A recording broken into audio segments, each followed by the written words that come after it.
Like one thing I do recommend, like whenever I read a question, I try to ask myself, okay, what concept is being questioned? What is being questioned without looking at the answers. So I was covering the answers, and I was saying, okay, what concept is being asked? And then I tried to crack it without looking at the multiple choice. And once I had an idea, I started looking at the answers. I was like, okay, yeah, this could be it. Elimination method, which everyone knows there's always going to be two that are the best.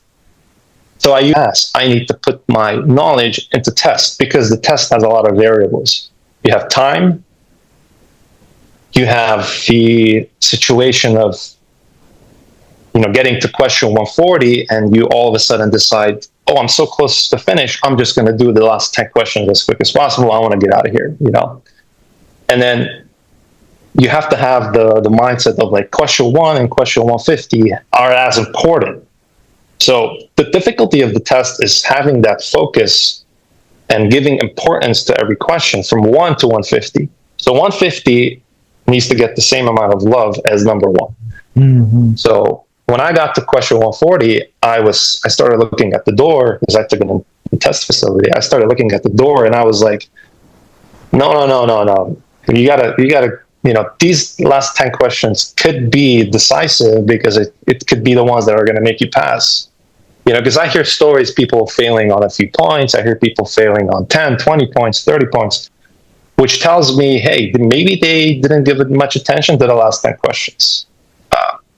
Because it's very hard to sit 4 hours and have the same mental capacity from question, let's say 2 to 35. You start feeling a diminishing factor of your brain power starting to not be as good.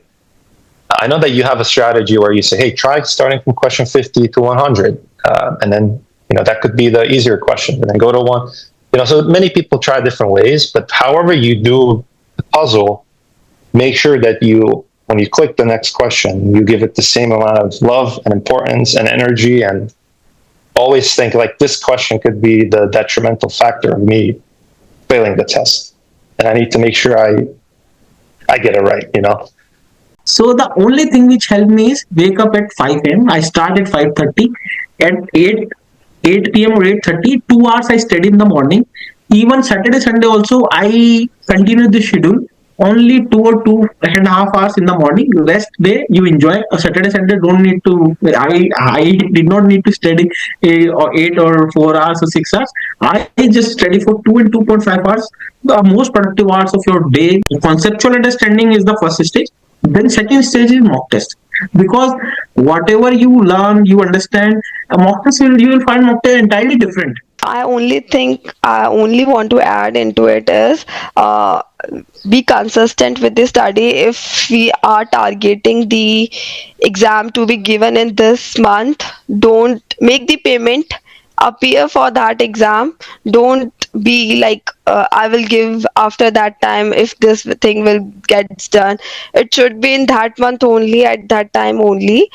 If we are already planned that I have to give the exam in the month of suppose Feb, I will plan accordingly. Sometime I have to give more hours, and if like we won't give the hours at that time, anyways whenever we are appearing the exam, we have to again give that much hours to that exam. And the next thing is your your mantra, we have to reread the questions again, put emphasize on the work, what question is saying. So I used to read these lines daily and then appear for the mock. I highly recommend everybody to listen to various interviews that Aaditya does with successful CISA holders, and I definitely did that and took a couple of suggestions and advice. What helped me was revision and listening to the lecture several times. Those ones that I struggled with, I would listen the second time and would just take very detailed notes. And these notes were helpful for my review because in the last 2 to 3 days prior to the exam, I was focused fully on the revision. I wish everybody success in this journey, and I hope that you will pass your CISA exam. Good luck. Two types of revision. One, I would say active revision. The other one is passive revision.